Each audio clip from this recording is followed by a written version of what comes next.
Hey, what is up, y'all? This is Travis, aka The Raw View, and this is build log number 3.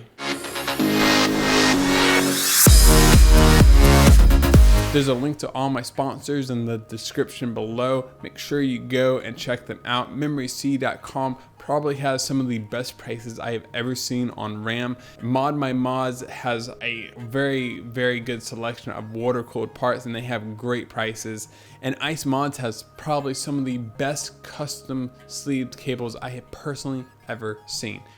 So I chose the Micro 2 motherboard for its 10 SATA ports, its ability to have onboard temperature readings of the CPU, which is just awesome, its black finish, which I really love, and its ability to support 64 gigs of DDR4 memory. Now that is really awesome for a Micro ATX board. On the back we have 4 USB 2.0 ports, 4 USB 3.0 ports, and a USB 3.1 Type-C. On this beautiful motherboard, I will be using a 5930K from Intel. Installing the CPU is pretty straightforward. Slap it down on the motherboard, make sure you have it in the correct direction, and latch it down. And you are basically ready to go. Next, we're going to apply the thermal paste. Now keep in mind that this is a larger processor than like a 4790K, so I'm going to use what looks like a lot of thermal paste, but it's perfect for this size. I used about a pea-sized drop. Next, we're going to be installing the EK Supremacy Evo X99 water block. Always tighten the screws in an X pattern, as you can see here. Next, we'll be installing the G.Skill memory. Now, this memory was supplied by MemoryC.com. Huge shout out to them. Make sure you go check their website out down in the description below. I'm installing stop fittings on the CPU block just to keep dust and hair out. Next, we will be installing the water block on the 980 Ti's. First step is unscrewing all the screws on the back, and don't forget about the 2 screws that are going to be located on the side of the graphics card right here. Pry the graphics card apart using kind of a twisting motion. You want to be careful not to pull the wires out of the PCB. There's 2, so just be careful not to just rip those out. Next, I'm going to be cleaning off the back of the graphics card, all the VRAM, and basically every single place there we're going to either be putting thermal paste or thermal pads. I love to use coffee filters and 90% or 70% alcohol for this. One of the reasons that I love to use coffee filters is because they're extremely cheap and they leave no fabrics behind.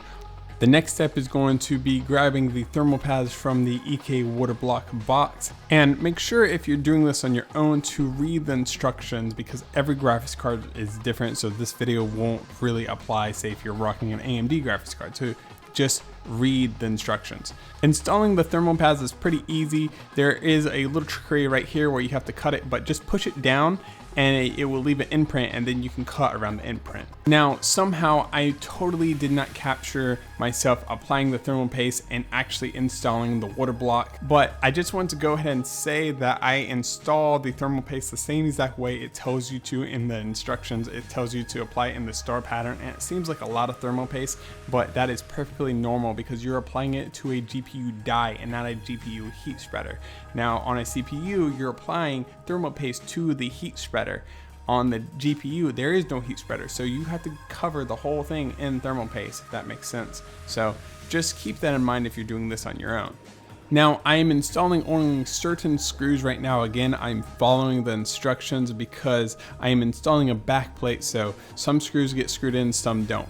Now I am installing the thermal pads to the back of the back plate right now, and the reason why we're doing this is because this will allow the back plate to take away some of the heat from the graphics card itself. Now, a lot of people say that back plates don't actually help with heat, and some people say it does, and it honestly depends on what back plate you're using. Most back plates do not actually have thermal pads on the back end, so therefore they don't actually help with heat. But in this case it does, because it has the thermal pads and it allows the heat to be transferred to the backplate. And there are the 2 GPUs done.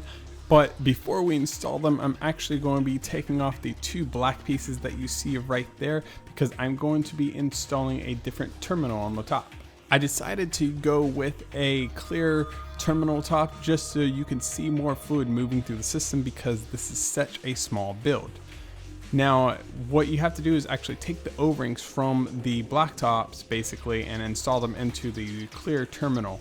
Now, this is actually a very interesting process because the O-rings aren't your typical O-rings. They're shaped in this oval shape, as you can see, a little bit different.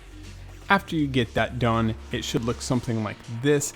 Next step is going to be actually installing it. First, hand screw in the 2 screws and make sure that you have the graphics cards aligned properly.